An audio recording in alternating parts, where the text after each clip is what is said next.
啦啦啦，搭了足歹看呢。落火车头就看到这建筑啦，阮是敢若讲较紧解决者，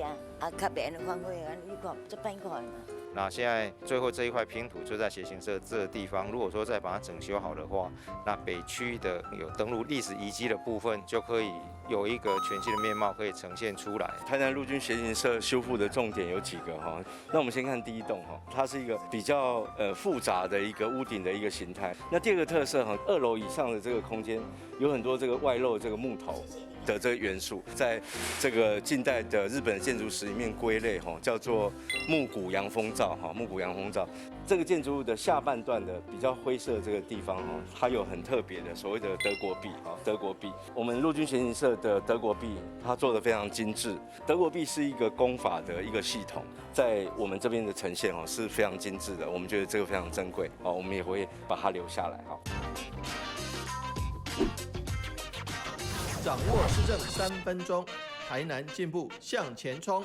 欢迎收看《市政3分钟》。台南市作为文化古都，历史古迹相当的多。位在公园里的台南陆军协行社，就是日据时期留下来的建筑，在民国96年由台南市政府依文化资产保存法审议登录为历史建筑。这里临近台南车站、台南文创园区、台南公园、321艺术聚落，是台南市区文化观光廊带的重要节点。和洋混合的建筑风格具有独特韵味，未来善加活化使用，可结合周边景点，共同形塑台南北区文化环境特色。接下来我们来听听文化局长怎么说吧。协行社在台湾总共有3个，台北有2个，除了台北之后，唯一一个就是在台南。这个协行社已经有超过105年的一个历史，在1915年就已经完成。那2005年的时候，国防部撤出这个地方，那就一直闲置到今天。那这个过程当中，透过在地居民大家抢救，让这一栋建筑得以保存下来。黄市长上任之后，就积极的跟文化部来争取这一栋的修复补助的经费。那总经费高达8500万，中央补助了一半，市议会还有市政府也编列了50%的经费来挹注，所以让这一栋建筑得以开始进行修复。修复的期间长达3年，也就是说要到2024年的3月才会完成。那这一栋完成之后，在整个台南公园周边重要的这些古迹立建，大概就会修复完成，包括现在目前正在进行的321项的建筑群，那包括我们目前今年即会完成的台南火车站，包括文创园区已经完成了，那接续的就是协行社，所以相信会带给北区民众非常不一样的一个所谓的自然人文的一个景观。接下来请收看中嘉新闻。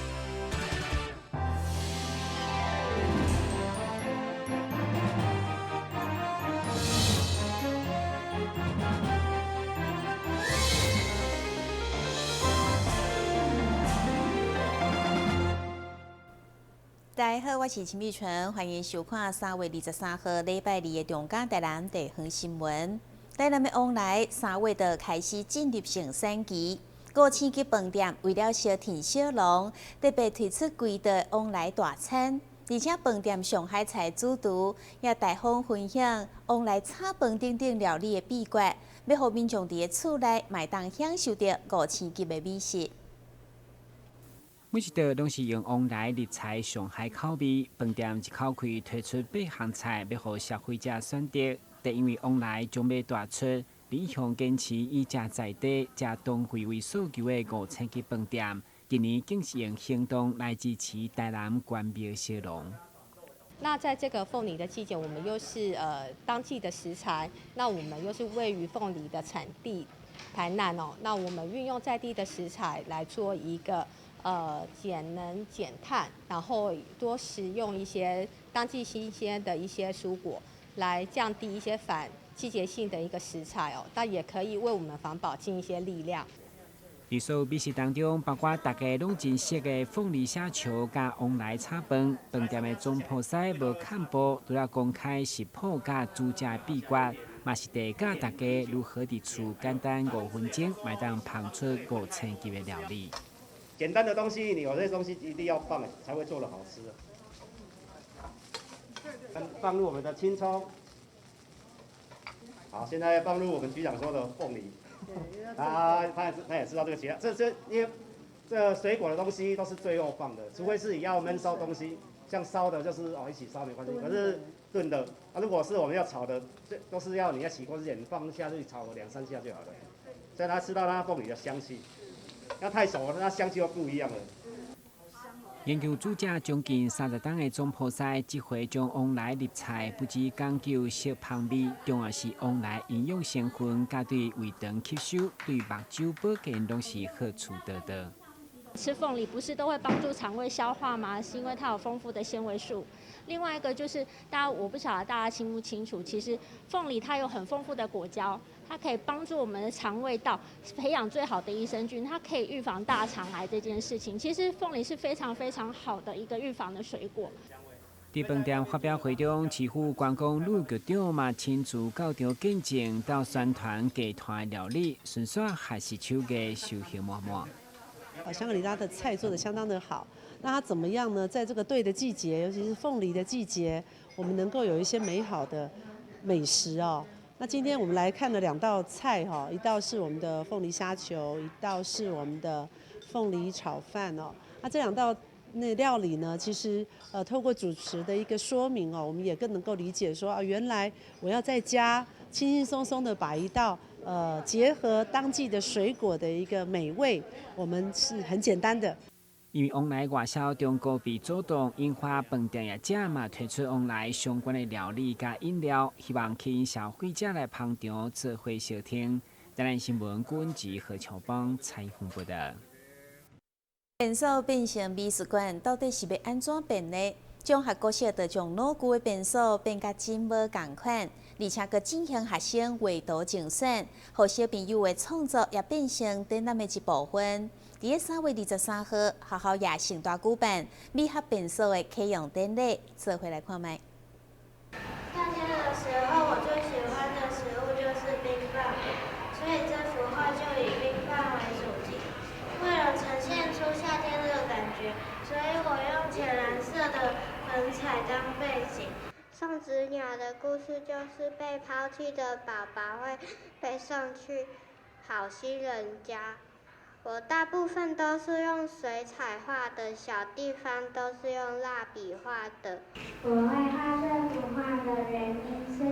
因为我觉得鸭子很可爱。有一次我出去玩的时候，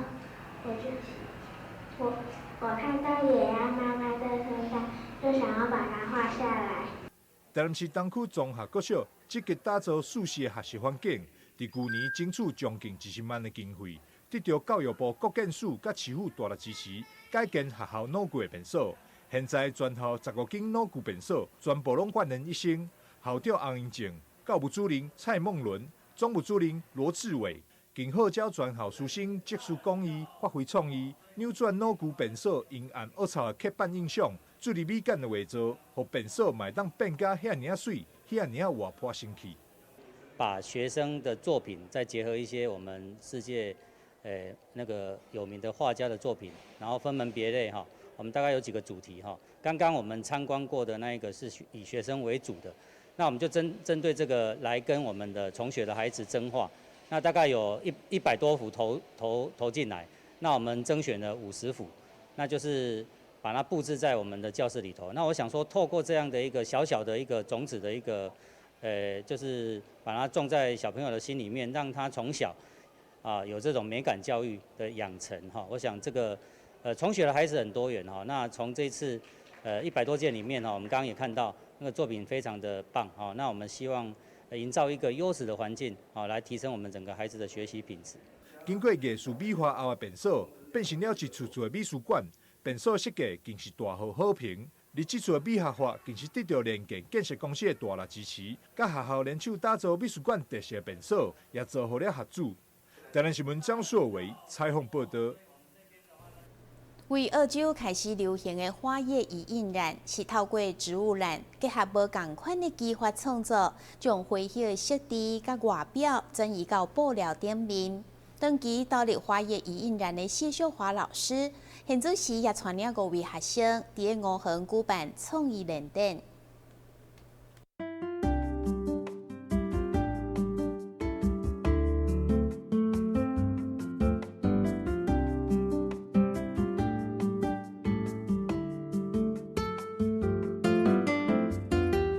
画面当中，这充满特色的一文艺作品，拢是谢秀华老师甲伊5位的学生运用花叶遗印染所制作的作品。花叶遗印染是对澳洲发起的一文艺，结合无同的技法的创作。谢秀华老师所创办的十二坊手作艺术，长期投入安尼的创作过程当中，也将危害台湾生态的植物蓖麻当作是创作的一部分，将这植物转化成为艺术的一部分。这届伫五园所举办的联展，展出将近300件的作品，也拢是运用无同的植物所创作的。我们喜儿坊手作艺术呢，就是秉持着友善环境的理念，然后我们就是在田野之中采集很多危害大自然的一些植物，就是外来种为主。前年开始，我们就是有这个蓖麻叶，还有大花咸丰草。那蓖麻叶呢，它几乎在我们一般的河川、曾文溪，你可以看到它的沿岸有很多的蓖麻，它几乎掩盖了其他本土植物的生长。所以在这次的展览里面呢，大家可以看得到蓖麻叶它透过花叶一印转生另外一个层次哈，它可以运用在皮革、棉布或者是说羊毛，或者是说蚕丝上的创作。花叶遗印染甲常常看到的超染是完全无同的创作方式。花叶遗印染需要事先将想要印的花甲叶仔放伫布顶面，并透过煮甲吹的方式将涂药甲色水印起来。一般敲染的话，它可能就是把植物放在布上面，然后透过敲击产生颜色。那我们花叶一印染的话，它本身的话就是说，我们是把花叶植物采来之后铺在布上面，然后透过把它卷起来之后绑上绳子，然后再放进蒸锅里面去蒸或者是去煮，然后产生让植物的色素形跟色一印在织品上面。这个遗印染上大的特色之一，就是每一届的创作拢是全新的体验，会因为植物生长的状况、季节、甲环境各种的因素，造成每一届印出来的色水拢是完全无同的。基本上同一棵树，它每一片叶子，就算即使是同一棵树摘取的叶子，每一片叶子它显色都会不同。或者是说，我们在同样的品种，同样是桉叶，可是你到这一区采的跟这一区采的，它可能显现也不一样。还有季节，开花前跟开花之后，它显色也会有不同的表现。喜爱这种花叶遗印染的民众，除了会使收藏老师因的作品，嘛会使报名参加因所规划的课程。老师会针对无同的季节准备各种的植物，甚至嘛会使亲自到山顶挽家己喜爱的植物回来创作。想要了解详细资料的民众，嘛会使到因的粉丝团来查询。但新闻郭博义采访报道。新型肝炎新药诞生，并且纳入健保给付以后，因为治好的比例高达9%，已经被称作圣诞顶级的药物。嘛，互台湾定出2025年要根除新型肝炎的目标。不过，因为预估有20万的高危险群，拢无进一步筛检，所以贵综合病院嘛呼吁量早发现、量早治疗。根据贵综合病院卫生科医生表示，不管是感觉疲劳亚身、抽血以后肝指数较悬，或者是细心患者已经知影患着新型肝炎，透过指数转来治疗的。结果透过全基因抗病毒药物，食8礼拜到12礼拜以后，肝指数甲病毒量已经正常。医生强调，目前治疗慢性新型肝炎的新药会当讲是圣诞。目前的发展已经到治疗的药物的话，有全基因型口服的抗病毒药物。那它有几个特点，第一个就是说它的疗程短，最少可以是8周。那还有另外一种药物是12周这样子，那再来就是说副作用少，过去以往一些比较严重的副作用，都目前在我们服用药物的病人身上已经都看不到，那有副作用的比例也是相当的低，大概不到10%，那再来就是说治愈率的话，可以算是大大的提高，可以高达95%，甚至我们这个全机型口服的抗病毒药物可以到99%。另外嘛，因为感染4型肝炎通常无啥症头，根据109年估计，全台湾有20万左右的人唔知家己已经有啊，所以医生嘛提醒相关高危险群一定要主动进行免费的肝炎筛检。原本身就知道说有肝硬化，或者说一些洗肾患者，甚至是一些施打这种毒品，或者说有一些就是不安全性行为的患者，这是所谓的高风险这样子。那事实上很多目前C型肝炎的患者，其实都是藏在社区，那本身可能有其他的一些慢性疾病，像是糖尿病，那慢性肾脏疾病。或是一些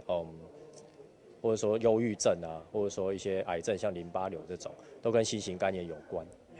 那所以这些病患如果说不抽血，没有去验C肝病毒的抗体，是不知道说自己有这些症状的。既然目前新药效果较好，病院嘛甲社区医疗网合作，只要尽速验出相关阳性，得当就近来病院治疗，千万唔通拖。电新闻管自林根采访报道。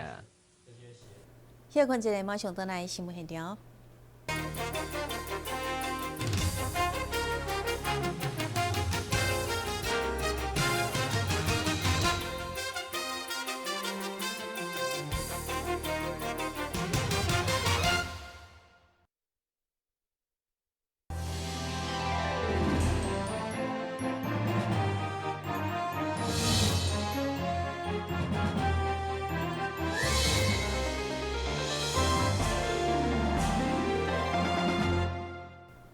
台南市政府甲广大文教基金会牵手合作，举办创发家学新动力合作计划签署仪式，由教育局长陈成辉甲广大文教基金会执行长徐慧佳代表签署，未来将整合跨界资源，透过设计创新思维以及教学来培养学生的创意。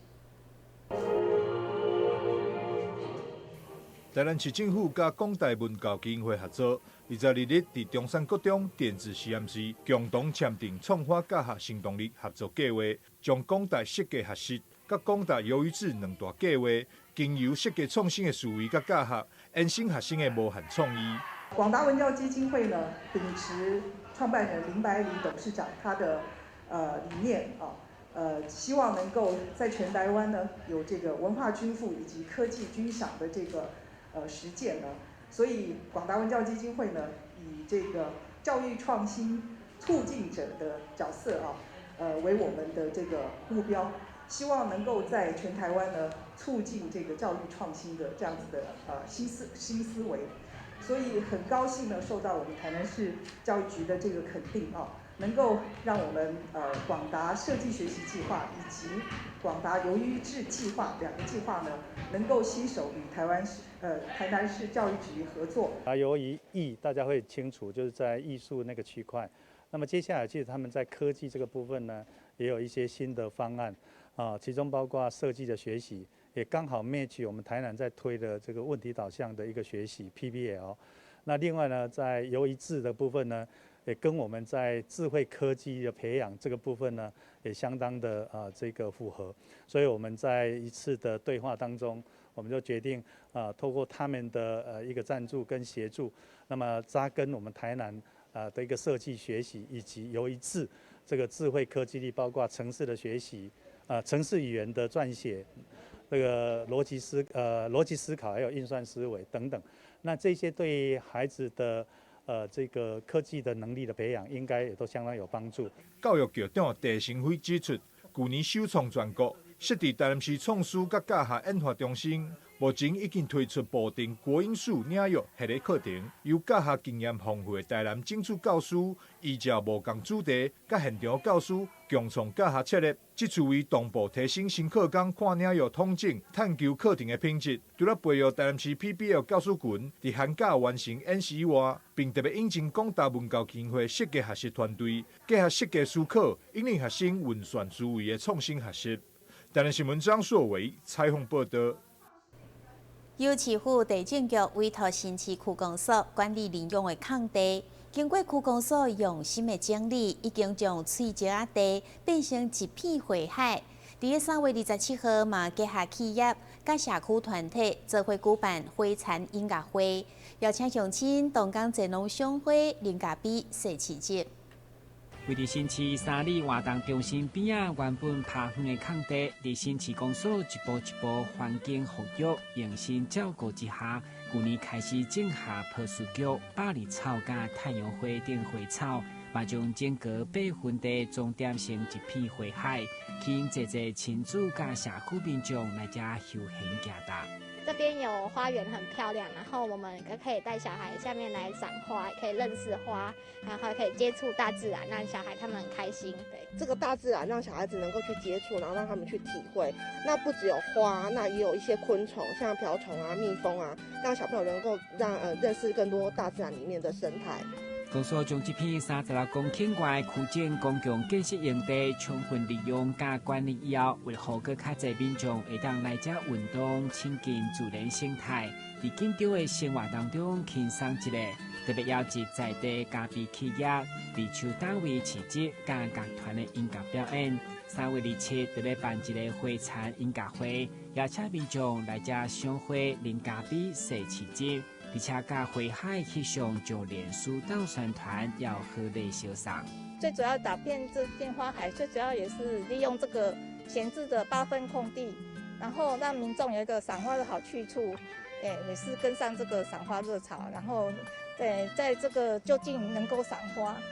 而且介绍我们这个整个公共领域的开发建设的成果。我们当天活动还有一些结合我们在地的2手市集，还有我们绿穗咖啡，还有我们台南市政府的2胡乐团一起来办理这个活动，也欢迎民众一起来响应这个赏花的好季节。3月27花田音乐会，大家一起来。台新闻管及林根采访报道。挽喙齿以后，因为欠缺牙周韧带支撑，可能造成骨头流失，影响后续的植牙或者是做假喙齿。医师建议，伫挽喙齿的时阵，会当进行齿槽及保存术，将会大大减少骨头流失，为后续做假喙齿的疗程拍好地基。根据研究显示，健康的喙齿伫挽除了后，因为欠缺牙周韧带支撑，挽喙齿部位的骨头会塌陷流失，造成后续假喙齿疗程的困难度。奇美医学中心气科部主治医生蔡振洲建议，会当伫挽喙齿的时阵，就一并进行齿槽及保存术，会当减少后续骨头流失的状况。当我们的牙齿拔掉之后，其实我们的齿槽器，也就是我们的齿槽骨，可能就开始会有一些流失、损失的一些状况。那当有这种状况的话，其实就会对于后续病人假设想要制作一些假，可能就会造成一些困难。比如说在美观的问题，可能牙齿就会变得比较长一点点。那以及像是可能假设后续需要做一些植牙的一些制作，如果今天骨头流失的状况太严重的话，有可能会导致之后要做植牙的时候也比较难以去做进行。好，因为植牙的部分其实底下的骨头的条件其实是很重要的。蔡医师另外提醒，中建齿槽疾只是整体治疗其中一环，也是需要甲医生讨论适合家己的治疗计划，同时要配合病院的治疗甲定期追踪，才会当互口腔的健康长长久久。台南新闻张硕伟采访报道。新闻最后赶快来关心气象。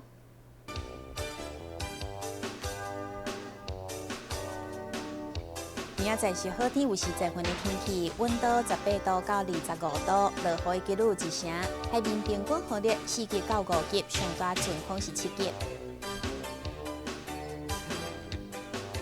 感谢你收看3月23号的中嘉台南地方新闻，我是陈美纯，咱再会。